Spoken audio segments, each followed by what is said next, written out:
Tell me, why is the dating world in your 40s so hard? Everybody wants just to hook up, or they just want to chat and me to fill up their spare time. Nobody wants to meet in real person. Does anyone else have these issues? Yes, my good lady, just like every woman returning into the Western dating market, insert country here, not just Australia, in her 40s, you will face equally tougher challenges. That's all that can really be done. Welcome her to dating on a harder setting. Obviously, down under is no exception for women in their 40s, so I'm going to assume the same difficulties men face in other parts of the Western world will apply across the board in Australia. Now, when I say harder setting for her, this lady went from easy dating mode from her 20s to normal difficulty in her 40s. By no means is her dating difficulty setting equal to an Australian man's. He starts off at extremely hard, and as he betters himself, it goes down a notch to only the hard setting, but it never becomes truly easy. This lady should be thankful she's getting the attention she's getting now. Most men are invisible to women and don't even get the offers she's currently getting. Moving on.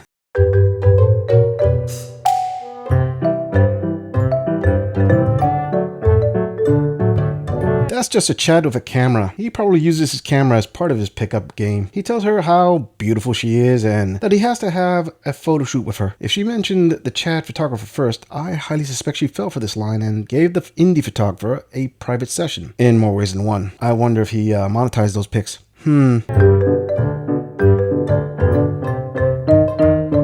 And how do you know he doesn't believe in condoms exactly? How does that saying go? Give her enough rope and she will divulge thought behavior or something like that. I'm pretty sure there are Aussie ladies who will quickly come to this girl's defense. I mean, it's just logical for women to ask a man if he believes in going in raw right after discussing some religious scripture. Sure, it does go together, doesn't it?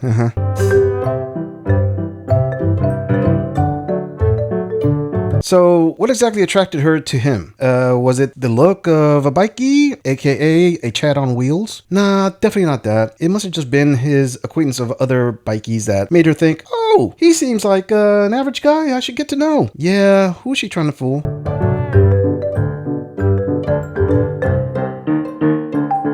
And she still talked to him because he is a big city Chad, and somehow he must be the type of man she needed to interact with long enough to know he watches her stories. That sounds like a 3 or 4 excuse right there.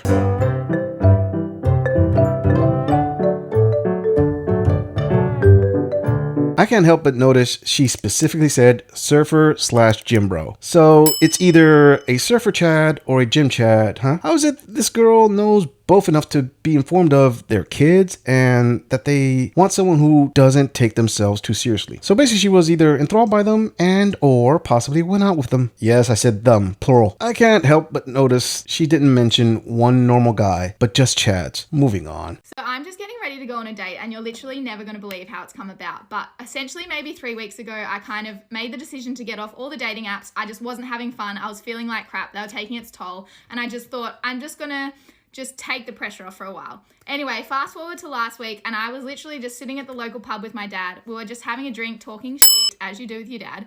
And dad's like, I don't know if you've noticed, but there's a real hottie sitting at the bar. And I was like, I know, Dad. Like, I clocked him when I walked in. He's a total spunk. And dad's like, oh, leave it with me. So you know how dad's just like created chat, started chatting to him about footy and all that stuff.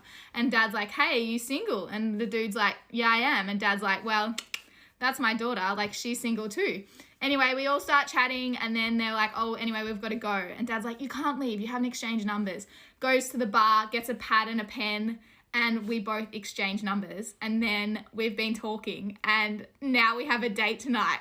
This is actually a very interesting take on modern day dating. Kind of a twist with allowing her father to set up the stage for selecting a man for her. This was actually much more common in previous generations in Western countries, and I think it's a good practice that women, particularly younger women, should implement more often. Fathers are an untapped dating asset that women just refuse to use. I mean, fathers have a better radar at detecting players. They do. They have more experience to pull from when vetting suitors, and they want the best for their daughters. But I have to be fair and admit that there is a chance her father was also thinking, I want grandchildren ASAP, when he was setting them up. But even with that, good fathers will not set up their daughters with players just to get those grandchildren. I could be wrong. Maybe down under it's a little bit different. But if I am, I can honestly say I'm man enough to admit when I am wrong. Let me know in the comments. But either way, I think this leaves this video on a high note. Although I admit I have not followed up on this young woman's date experience, so maybe it didn't work out, or maybe it did. If you agree or disagree with anything about this audit, please let us know in the comments. I'm going to leave this audit right here. I'll see all of you in the next episode. Thanks for tuning in.